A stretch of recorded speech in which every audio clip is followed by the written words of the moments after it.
Ali Vaez, the Iran project director and senior advisor to the president at the International Crisis Group, who is a good friend of Siamak Namazi, one of the prisoners being released, and retired Admiral James Stavridis, former NATO Supreme Allied Commander. Welcome both. Ali, first, I know you're close to Siamak Namazi. Have you had contact with him, the family? Have you talked to him since he's out? I have not talked to Siamak, but I know the family has. And of course, they're all elated that he's out, but in equal part, they're concerned because he's not yet out of Iran. Right. And this process remains a very fragile process in the next few weeks. And so they're very anxious. Indeed. And, Admiral, we're told that this could take several weeks to complete. Basically, the Treasury has to move money that's been held in South Korea. It has to be converted into currency that Iran can use, including the euro, and it will be held in Qatar, who helped negotiate all of this. And Qatar will dole out the money to Iran under established rules, showing that it's not going for nefarious purposes, for weapons or drones to Russia, whatever. All this, while notably, officials are telling us there have been no attacks by Iranian-backed, militias or other groups against U.S. forces in either Syria or Iraq in a year, that this is a signal that Iran wants to make a deal. Let's hope so. And I am cautiously optimistic that the complexities of getting this deal together will be done. And therefore, these American citizens will be able to come home to their families. And certainly we can all celebrate that.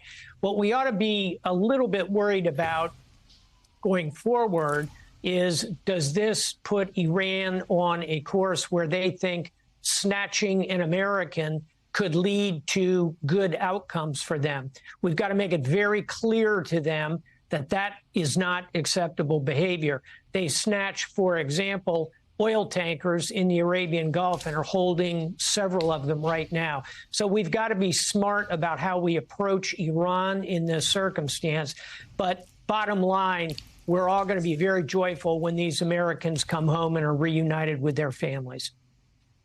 Admiral Stavridis, there's another piece to this, and it's not connected, they say, but there have been side negotiations. We've reported this for a couple of months now, that there have been side negotiations. They've happened in Oman and other places, indirect, between the U.S. and Iran on the nuclear deal, on essentially freezing the deal at 60% enrichment, which would be below weapons grade, and letting UN weapons inspectors back in.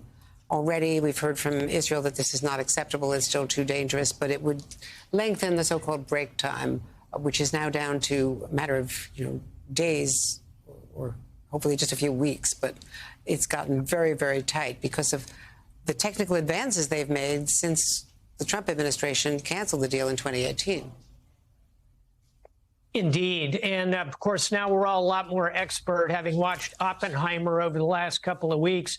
But your assessment is right on, which is 60% enrichment is, in fact, too low to create the kind of thermonuclear effects that we all saw in the movie and that are very real in today's world. If I were an Israeli, I would be very concerned, and I would be monitoring this deal every step of the way, because the ultimate target for an Iranian nuclear weapon would probably be the state of Israel. So all the more reason, Andrea, as we move forward on this, and we ought to definitely explore this. And if it's in the context of the hostage release deal, all the better. As we explore it, we have to go in eyes wide open. This Iranian regime, this rotten theocracy at the top of that country, is a very slippery and difficult opponent, whether you're negotiating hostage release or the nuclear deal.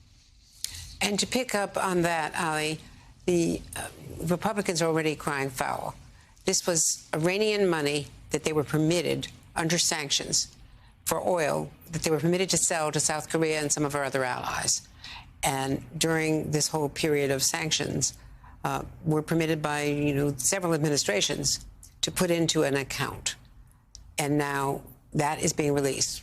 But the question from Republicans and other critics is, how is this not ransom for hostages? Well, first of all, Andrea, ransom is never paid by the hostage taker. This is Iran's money. Iran is paying to release American citizens. No cash is flowing out of the United States. No cash is flowing into Iran. But more importantly, U.S. sanctions have humanitarian exemptions.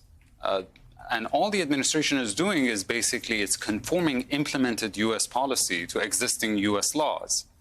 The Trump administration itself put in place a mechanism in Switzerland that would do the exact same thing, allow Iran to tap into its frozen assets abroad in order to buy humanitarian goods. And most interestingly, I think, is the fact that Republicans during the protests in Iran that were brutally suppressed by the regime in the past few months always pretended and professed that they stand with the Iranian people. But apparently they want to stand on their necks because they don't want to allow the Iranian people to have access to food and medicine. But how do you respond also to their argument that money is fungible, that if they get this $6 billion that had been escrowed or frozen or however you want to define it, they can spend, $6 billion more on weapons and not even spend it on?